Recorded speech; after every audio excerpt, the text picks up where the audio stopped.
காலை வணக்கம். என் முழு பலத்தோடும் என் முழு மனதோடும் என் முழு பலத்தோடும் என் முழு மனதோடும் எதை நான் செய்தாலும் உமக்காய் செய்யணுமே. எதை நான் செய்தாலும் உமக்காய் செய்யணுமே. ஆமாங்க, சேர்ல டைட்டா முடுக்கப்பட்டிருந்த ஒரு நட்டு ஒரு நாள் இப்படி யோசிச்சுதான், என்னால் யாருக்கு என்ன பிரயோஜனம், இந்த இடத்துல நான் என்ன செய்யறேன், நான் யாருக்கும் தேவையில்லை அப்படின்னு நினைச்சு நெளிந்து நெளிந்து ஒரு நாள் கழன்று கீழே விழுந்ததாம். அன்றைக்கு அந்த வீட்டுக்கு வந்த ஒரு கெஸ்ட்டை கரெக்டா அந்த சேர்ல உட்கார வச்சாங்களாங்க. நட்டு லூஸாகி கழன்று கீழே விழுந்ததுனால அந்த சேர்ல உட்கார்ந்த கெஸ்ட் பேலன்ஸ் இல்லாம கீழே விழுந்துட்டாராம். அந்த வீட்டில் இருந்தவங்களுக்கு ரொம்ப கஷ்டமா போச்சாங்க. சூழ்நிலைகள் சரியான பின்பு கழன்று விழுந்த நட்டை திரும்பவும் கண்டுபிடித்து மறுபடியும் அந்த சேர்ல டைட்டா முடுக்கி வச்சாங்களாங்க.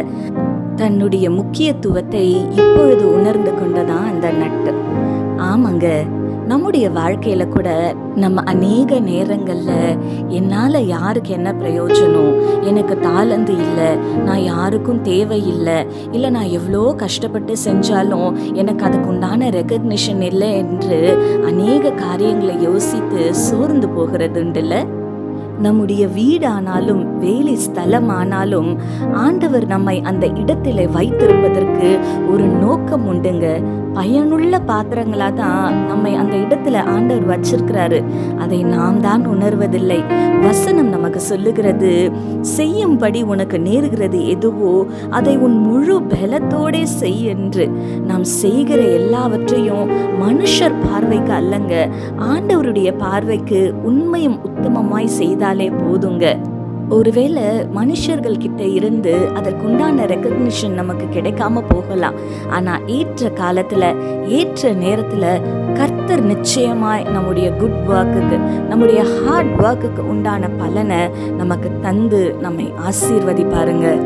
ஆகையினால நம்மை நாமே குறைவாய் எண்ணி இல்லை சூழ்நிலைகளை பார்த்து புலம்பிக் கொண்டு இல்லாம கர்த்தர் நமக்கு கொடுத்திருக்கிற பொறுப்புகளை அவருடைய பார்வைக்கு உண்மையும் உத்தமமாய் செய்வோங்க. கர்த்தருடைய கரத்திலிருந்து அதற்குண்டான பலனையும் ஆசீர்வாதத்தையும் பெற்றுக்கொள்வோம். நம்பிக்கையோட இருங்க. கண்களை மூடி ஆண்டவரை நோக்கி பார்க்கலாமா? எங்கள் பரிசுத்த பரலோக பிதாவே, உம்மை துதிக்கிறோம் அப்பா, உம்மை ஸ்தோத்தரிக்கிறோம்.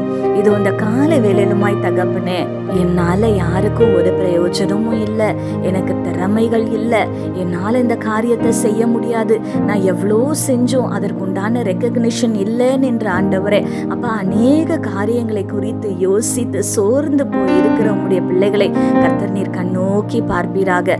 ஆண்டவரே, எங்களுடைய கரத்துல நீங்க கொடுத்திருக்கிற ரெஸ்பான்சிபிலிட்டிஸை நாங்க முழு பலத்தோட செய்யணும்னு ஆண்டவருடைய வசனம் எங்களுக்கு போதிக்கிறது. ஆண்டவரே, மனுஷர் பார்வைக்கு அல்ல, உம்முடைய பார்வைக்கு அதை நாங்கள் உண்மையும் உத்தமமாய் செய்யணும் என்று உடைய வார்த்தை எங்களுக்கு போதிக்கிறது ரஜா. ஆமா எசப்பா, எங்களுடைய குடும்பமானாலும் சரி, எங்களுடைய வேலை ஸ்தலமானாலும் சரி, நாங்க எந்த இடத்துல இருந்தாலும் தகப்பனே, நீர் எங்களுக்கு கொடுத்திருக்கிற அப்பா அந்த டியூட்டிஸை ஆண்டவரை உண்மையும் உத்தமமாய் செய்ய கர்த்தர் நீர் எங்களுக்கு கிருபை செய்வீராக. அதற்குண்டான பலனை ஆசீர்வாதத்தை கர்த்தர் நீர் நிச்சயமா எங்களுக்கு தந்து ஆசீர்வதிப்பீர். ஆண்டவரே, எங்களை ஒரு நாளும் கைவிட மாட்டீருமே. நன்றியோடு கூட துதிக்கிறோம். துதி கன மகிமை யாவும் உமக்கு செலுத்துகிறோம். இயேசு கிறிஸ்துவின் வல்லமையுள்ள நாமத்தினால கெஞ்சி மன்றாடுகிறோம் பிதாவே, ஆமேன். இந்த நாள் உங்களுக்கு ஒரு ஆசீர்வாதமான நாளாய் இருப்பதாக. ஆமேன்.